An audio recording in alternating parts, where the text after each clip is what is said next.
In this video, I'm going to show you how to adjust the annotative scale of dimensions and text in AutoCAD so your annotations remain clear and readable at different view scales. Start by selecting the text or dimensions you want to modify.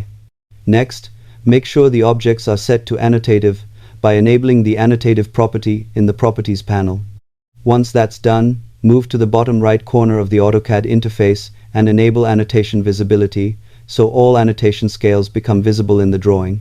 After that, turn on Auto Scale, which automatically adds matching annotation scales as your viewport scale changes.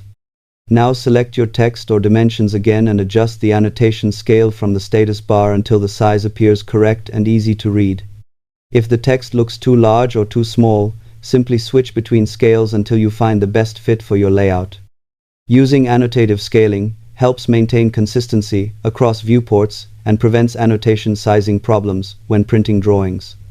This feature is extremely useful for architectural, engineering, and technical drafting projects. Thanks for watching and happy drafting with AutoCAD.